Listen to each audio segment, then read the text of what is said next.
مقتدر کا مطلب تو سبحان اللہ یہ ہوتا ہے کہ اس میں نا قدیر کی بھی بلاغت ہے، یعنی جو ہر چیز پر مکمل قدرت رکھتا ہے. آپ لے لیں مثالیں، یوسف علیہ السلام کی ایگزامپل دیکھ لیں. ایک بچہ جو کہ بالکل اپنے انفینٹ سے نکل رہا تھا، اس کو کنویں میں پھینک دیا گیا. وہاں سے اس کو قافلے نے پرچیز کیا اور بالکل for pennies he was sold. اور عورت نے حملہ کیا ان پہ، گناہ کرنا چاہا، جیل میں ڈال دیا گیا ان کو.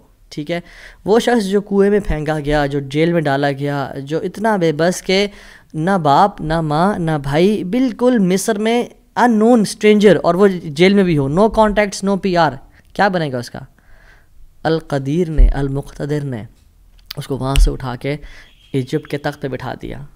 اللہ ہر چیز پر قادر ہے. ابراہیم علیہ السلام باپ بھی چھوڑ گیا، باپ نے کہا تجھے میں رجم کر کے مار دوں گا، ہر کوئی ساتھ چھوڑ گیا، حتیٰ کہ سب جمع ہو گئے ان کے خلاف اور ان کو برہنہ کر کے کیٹاپلٹ میں ڈال دیا.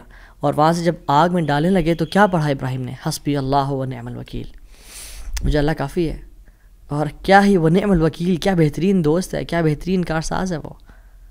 اور اللہ تعالیٰ نے وہ کس طرح کا قادر ہے، وہ کس طرح قدیر اور مقتدر ہے کہ اس نے ہواؤں کی ڈائریکشن کو نہیں پھیرا، نہ ہی اس نے سمندروں کے رخ کو بدلا، نہ ہی اس نے کوئی پرندے بھیجے جو کہ اس پانی کو، اس آگ کو ٹھنڈا کر دیں پانی پھینک کے، نہیں، بلکہ ڈائریکٹ اس آگ کو کہا جس کی صفت ہے جلانا، قُلْنَا يَا نَارُ كُونِي بَرْدًا وَسَلَامًا عَلَىٰ إِبْرَاهِيمَ، ہم نے کہا اے نار، اے آگ ٹھنڈی ہو جا اور سلامتی کا باعث بن جا ابراہیم کے لیے. کچھ روایات میں تو یہ بھی آتا ہے کہ ان کی صحت کے کچھ ارچہ کلام ہے کہ ابراہیم علیہ السلام سے پوچھا گیا کہ سب سے بہترین مومنٹس آپ کی زندگی میں کون سے تھے؟ تو ابراہیم علیہ السلام نے کہا کہ جب میں آگ میں تھا، کہ اللہ تعالیٰ نے اس کو حکم دیا تھا کہ ٹھنڈی ہو جا، اور اتنی ٹھنڈی نہ ہونا کہ ابراہیم کو تکلیف پہنچائے، سلامتی والی بن جانا. تو those were the best moments that I spend in my life. اور وہ کس طرح سے ٹھنڈی ہوئی کہ صرف ابراہیم کے لیے ٹھنڈی ہوئی، لیکن جو رسیاں ابراہیم علیہ السلام کے ہاتھ پہ بندھی ہوئی تھی ان کے لیے ٹھنڈی نہیں ہوئی. اس رسیوں کو جلا دیا مگر ابراہیم علیہ السلام کے بال تک کو بھی نہیں جلایا. اور جب ابراہیم اس آگ سے نکلے تو ان کا جو باپ تھا آزر، وہ دیکھ رہا تھا اور کہتا ہے نعم رب کو یا ابراہیم، کیا رب ہے تیرا ابراہیم.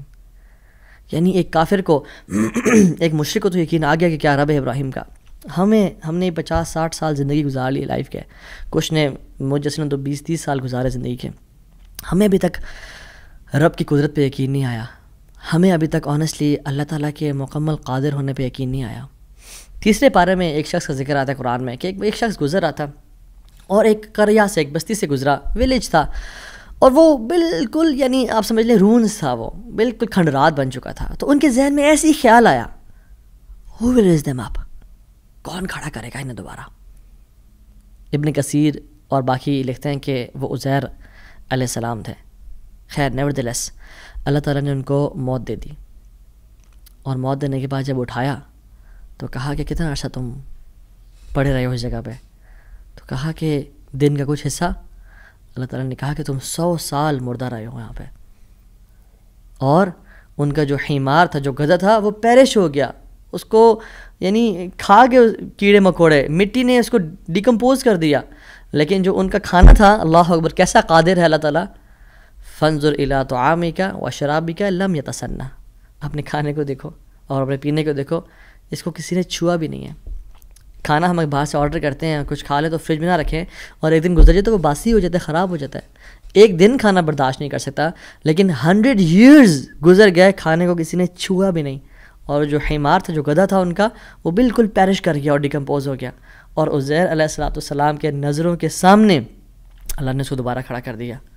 کیا کہتے ہیں سب دیکھ کے، اللہ کی قدرت کے مناظر دیکھ کے، جب اللہ کی کامل قدرت دیکھی اور اتھارٹی اوور تھنگس دیکھی تو کیا کہا؟ قلنا اعلم ان اللہ علی کل شیء قدیر، قال اعلم ان اللہ علی کل شیء قدیر، میں جان گیا ہوں کہ اللہ تعالیٰ ہر چیز پر قادر ہے. واللہ العظیم میرے بھائیو اور بہنوں، اس سینٹنس میں نا بڑا مزہ ہے، بڑی لذت ہے، بڑا نشہ ہے. اگر انسان جان لینا کہ میرا رب ہر چیز پر قادر ہے تو خدا کی قسم ہماری پریشانیاں، ٹینشنز، انزائٹی سب ختم ہو جائے گی. تو آپ نے گھبرانا نہیں ہے انشاءاللہ، ٹھیک ہے. اگر ایک چیز زندگی میں آپ کی ہے جو اس لیسن کا جو ہے نا، آج کے سبق کا جو، آج کے جو اس پوڈ کاسٹ شو کہہ لیں اس کو آپ، اس کا جو کرکس ہے وہ یہ ہے، اگر آپ اللہ والے بن جائیں تو اللہ اپنے بندوں کا امتحان تو لیتا ہے مگر اسے کبھی ضائع نہیں کرتا. اللہ اکبر. اس کو لکھ لیں اپنے ذہن پہ اور ساری زندگی اس کو پکڑ کے رکھیں.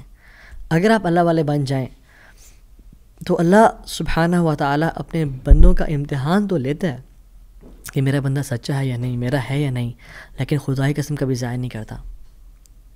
شرط یہ ہے کہ آپ اللہ والے بن جائیں اور نیت صاف ہونی چاہیے.